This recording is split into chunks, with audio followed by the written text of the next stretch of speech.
네, 안녕하세요. 홍일인간 정재홍입니다. 오늘은 어떤 제품을 가져왔냐면 이렇게 읽기도 힘드네요. 갤럭시 A21S가 국내에 출시가 됐습니다. 그래서 제가 이렇게 가져왔는데 A 시리즈 라인업이 참 많은 것 같아요. 7일 퀀텀, 5일 5G, 3일 2일 해외판으로는 뭐 A21도 있고 A20도 있고 막 여러 가지가 있는데 국내에는 A21S가 나오게 됐습니다. 29만 7천 원에 나왔는데 예전에 A31 제가 리뷰를 했을 때 너무 버벅거려서 A21S에는 좀 이런 최저가를 좀 해줬으면 좋겠다라고 설명드렸던 기억이 나는데 과연 얼마나 최저가가 잘 됐는지 쓸만한 제품인지 지금부터 찬찬히 확인을 한번 해보도록 하겠습니다. 바로 가시죠.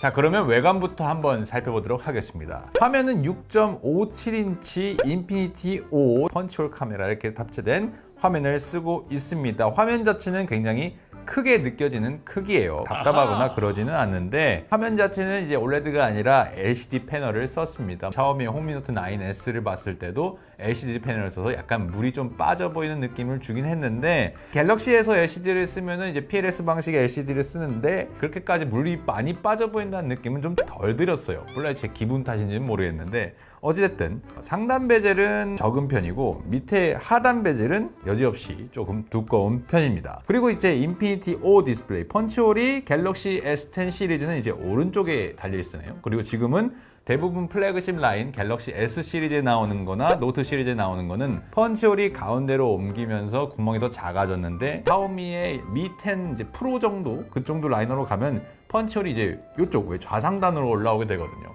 거기랑 비슷하게 좌상단에 올라와 있습니다. 도너츠인지 구름인지 잘 모르겠는데 가운데 뻥 뚫려 있는 배경화면이 적용돼서 시작하게 되죠. 센스 있게 약간 배경화면을 만든 거라고 좀 해석이 되네요. 옆면을 살펴보시면 왼쪽에는 유심 트레이가 이렇게 있습니다. 마이크로 SD 카드 512GB까지 확장이 가능합니다. 그래서 이 친구는 이제 용량이 좀 적어요. 램이 3GB고 용량이 32GB.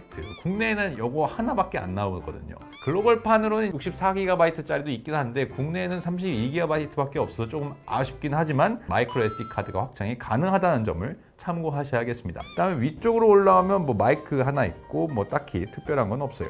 그리고 오른쪽 버튼도 전원 버튼과 음량 버튼이 이렇게 달려 있습니다. 그리고 밑으로 오면은 이제 3.5mm 이어폰 잭이 있고 C타입 단자가 있고 마이크, 그 다음에 스피커, 당연히 모노 스피커입니다. 그 다음에 후면으로 가면 A71 퀀텀 5131처럼 이렇게 네모난 인덕션을 모양으로 달리게 됐어요. S니까 슈퍼 버전이라서 갤럭시 S 시리즈처럼 약간 좀 더 좋은 버전이라는 걸 강조하는 것 같은데 가운데에 있는 게 4800만화소 메인 카메라고 그 밑에 있는 게 800만화소 초광각 카메라입니다. 그리고 맨 위에 있는 게 심도 카메라예요. 200만화소짜리. 그 다음에 오른쪽에 있는 게 매크로 접사 카메라입니다. 200만화소입니다. 가운데를 보시면 특이한 점이 여기에 뭔가 이렇게 지문 인식 버튼 같이 생긴 게 있죠. 화면 내장형 지문 인식 센서들이 없던 때에는 후면에다가 많이 찍었었죠. 특히 옛날에 LG폰이 많이 그랬던 것 같은데 이 친구도 후면에다 이렇게 지문 인식을 할 수 있게끔 만들어 놨습니다. 이게 있다는 소리는 당연히 화면 내장형 지문 인식 센서가 없다는 얘기겠죠.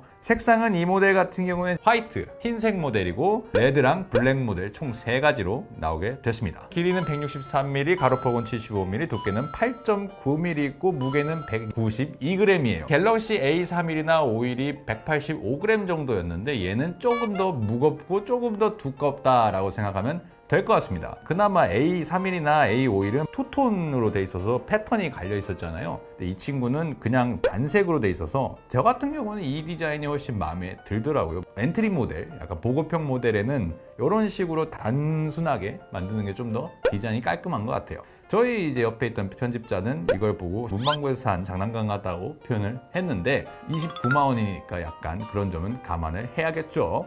기본 사양을 조금 체크를 해볼까요? 이 친구는 이제 엑시노스 850이 들어가 있습니다. 엑시노스 850은 조금 생소한 칩셋이기도 한데 보급형 스마트폰에 넣으려고 삼성전자가 만든 칩셋이죠. 엑시노스 850 같은 경우에는 약간 전력 효율을 조금 높인 칩셋이라고 해요. 그래서 ARM이 설계한 뭐 A55 칩을 8개 넣어가지고 설계를 했는데 그래서 긱벤치로 제가 한번 사용을 돌려봤는데 싱글코어가 183점, 멀티코어가 1070점이 나왔어요. 싱글코어가 100점대를 나온 거는 조금 저도 처음 보는 점수인데 좀 놀래긴 했습니다. 근데 멀티코어 점수는 갤럭시 A31과 비슷한 1000점 초반대고 싱글코어 점수는 조금 더 낮은 것 같아요. 고효율 게임을 돌리거나 큰 동영상을 보거나는 당연히 불가능한 것 같고, 대신에 뭐 기본적인 작업 정도는 할 수 있는데 제가 써보니까 갤럭시 A31처럼 그렇게 최적화가 안 돼서 버벅거리거나 그런 거는 좀 상대적으로 적었어요. A31 우리가 저번에 리뷰했을 때는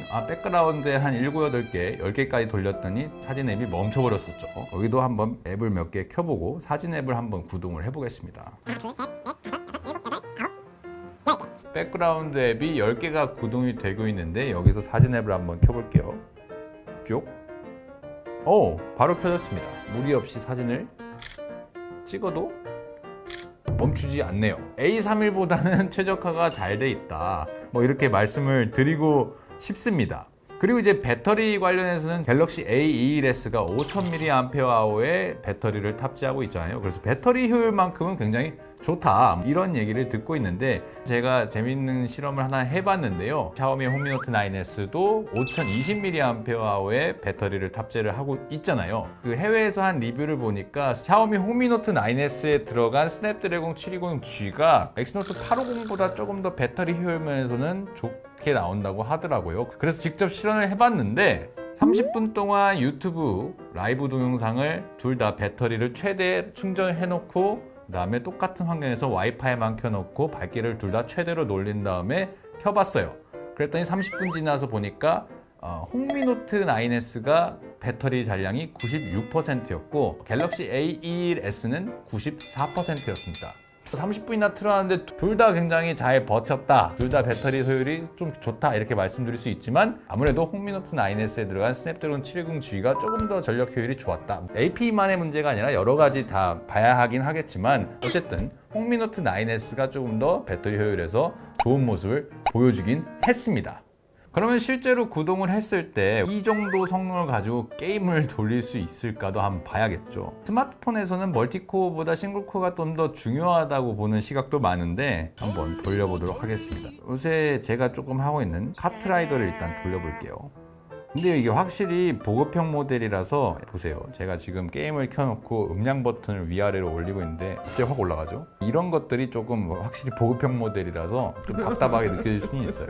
사양을 최고로 올려놓고 한번 해보겠습니다. A31도 그랬고 카트라이더 정도는 다 돌아갔던 것 같아요. 이것마저 안 들어가면 좀 아쉬운 성능이겠죠. 그래픽 품질이 고인데 얘는 지금 중짜리를 추천하고 있어요. 고프레임 모드에 고화질 모드에 절전 모드는 꺼놓고 조명 효과까지 다 켜놨습니다. 그래도 이렇게 화면을 움직이는 데는 별로 큰 제약은 없네요. 항상 이 실험을 하려고 카트라이더를 많이 하다 보니까 카트 실력이 더 올라갔습니다. 부스터 붐.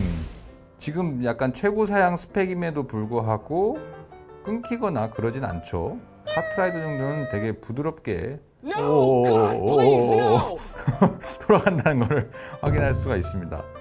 꼬린 무난하게 1위를 했네요. 끊기거나 하지 않습니다. 카트라이더 정도는. 가장 사양을 좀 많이 먹는다고 알려진 배틀그라운드도 한번 해볼게요. 얘는 제가 어제 한번 깔다가 실신할 뻔했습니다. 너무 느려가지고 왜 이렇게 깔리는데 오래 걸리는지 잘 모르겠네요. 용량이 그만큼 커서인지. 로딩이 좀 긴 편이긴 해요. 평소에 쓰는 플래그십 스마트폰들보다는 당연히 약간 좀 사양이 떨어지기 때문에 게임을 구동할 때 이런 달리는 모습이 굉장히 오래 가긴 했습니다. 그래서 만약에 친구들과 같이 하게 된다면 똥폰 소리를 좀 들을 수도 있을 가능성이 약간 있다. 얘도 고사양으로 한번 맞춰놓고 해볼게요. 이 디바이스에서는 해당 기능을 지원하지 않는다고 하네요. HDR을 키려니까 딱 HD까지 되는 것 같고, 그 다음에 FPS 설정으로 고는 가능하네요. HD 화면에 FPS 설정을 고로 맞춰놓고 시작을 해봤습니다. 그래도 문제없이 움직이는데? 배틀그라운드도 물론 화면 지원 해상도가 좀 떨어지긴 하지만 그래도 최적화가 좀 어느 정도 돼 있는 모습이에요. 버벅거리거나 엄청 끊기지 않습니다. 제가 어제 처음 켰을 때는 꽤 많이 버벅거렸거든요. 근데 이게 알아서 지금 이 디바이스에 맞는 설정으로 조금 최적화가 된 것 같아요. 게임을 하는 데는 크게 무리가 없는 수준인 것 같아요. 점프! 자, 낙하산으로 이렇게 뛰어내리면 자, 여기서도 끊기거나 그런 것은 없습니다. 쭉 낙하 하여광을 좀 더 해보죠. 약간 이런 집들이 뭔가 뭉개져 보이거나 그런 거는 어쩔 수가 없네요. 얘가 알아서 막 물론 가까이 가니까 오 펴졌다. 그 다음에 이제 동영상이 과연 어떻게 나올까도 중요하죠. 6.57인치나 되는 비교적 큰 화면을 가지고 있기 때문에 영상이 어떻게 재생되는지도 궁금하실 겁니다. 유튜브 라이브를 이렇게 틀면 대략 이런 모습으로 화면이 나와요. HD급의 해상도를 지원하기 때문에 유튜브에서 720p까지밖에 지원을 하지 않습니다. 아쉬운 지점이죠. 사람들이 워낙 이제 영상 퀄리티에 대한 기대점이 높아져 있기 때문에 HD까지밖에 안 나온다는 점은 좀 아쉬워요. 물론 이것도 구글 크롬에 들어가서 억지로 4K 화질까지 설정을 할 수 있는데 갤럭시 A2S는 2160p까지 맞추면 일단 화면 재생이 굉장히 더디고 안 됩니다. 그래서 일단은 QHD급인 1440p까지만 한번 해볼게요. 홍미노트랑 이렇게 한번 보고 비교를 한번 해보세요.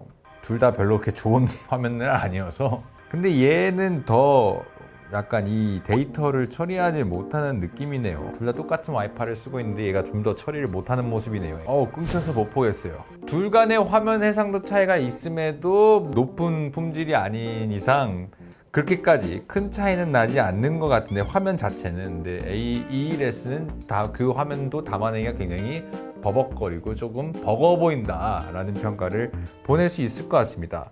그 다음에 이제 사진에 대해서도 얘기를 해봐야죠. A51까지만 삼성은 A 시리즈에 약간 기능을 넣어줬어요. 사진에 4K 동영상이나 뭐 야간 모드는 A51에만 있고 A31에도 그런 기능들은 없고 A21S에도 역시나 4K 영상, 야간 모드 이런 건 모두 빠져 있습니다.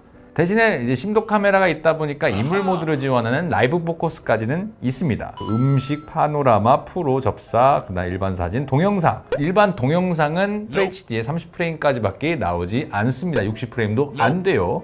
대신에 이제 영상도 초광각 카메라로 찍을 수가 있고 사진도 초광각이 지원을 해서 일반적으로 123도를 지원하는 초광각 사진을 찍을 수는 있다 정도로만 이해를 하면 될 것 같습니다. 여기서 좀 아쉬운 지점이 발생을 하죠. 갤럭시 A21S가 297,000원이고 홍미노트 9S가 26만원부터 시작하는데 이 친구는 4K 영상도 됐고 야간 모드도 지원을 했죠. 둘 다 똑같이 4,800만 화소로 찍은 건데 확대를 해도 비슷한 성능 수준을 보여줬습니다. 대신에 근데 A21S의 4,800만 화소는 좀 더 확대가 많이 되고 홍미노트는 그거보다 조금 더 확대가 되지 않는 모습을 보이고 있습니다.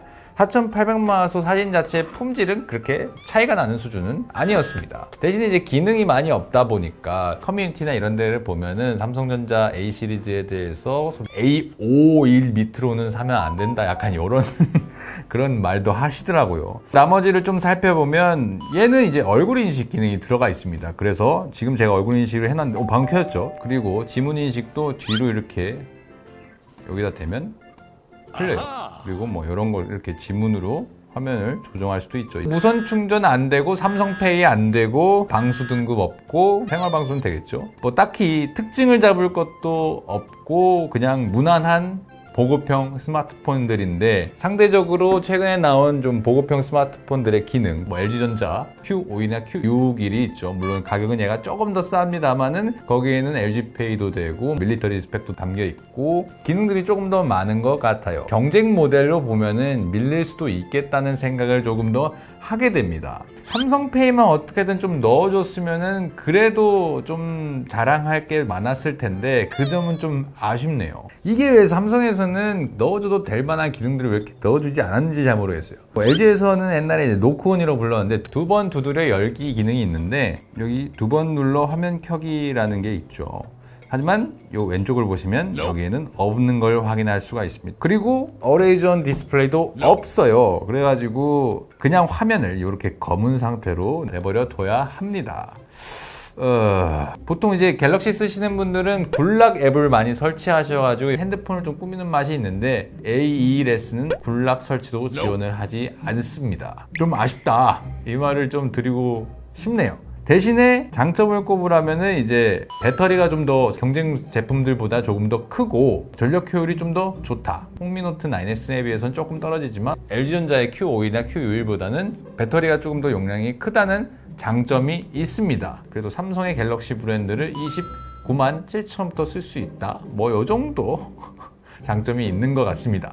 제가 A31 살펴볼 때 최적화를 A21S는 좀 더 해주세요 라고 말했더니 최적화만 잘 돼 있고 나머지 기능들은 역시나 없습니다. 갤럭시 A 브랜드가 뭐 보급형 스마트폰 브랜드로 나와서 자기들끼리 급을 가르다 보니까 넣을 수 있는 기능도 좀 빠지고 이런 것 같은데, 글쎄요, 경쟁 제품과 좀 경쟁을 하기 위해서는 조금 부족한 스펙이 아닐까라는 생각을 좀 하게 됩니다. 자, 오늘은 갤럭시 A21S, 삼성전자의 A 시리즈 중에 지금 국내에는 가장 저렴한 모델로 나온 스마트폰을 한번 살펴봤습니다. 배터리가 정말 좋고 화면이 커서 좋고 뭐 일반적으로 무난하게 쓸 수 있는 그런 스마트폰이었던 것 같은데, 삼성페이가 안 되고 여러 가지 조금 다른 차별점이 없다는 점들은 조금 아쉬웠던 것 같아요. 자, 오늘 홍익인간 시간은 여기서 마치겠습니다. 시청해주신 여러분 고맙습니다. 안녕.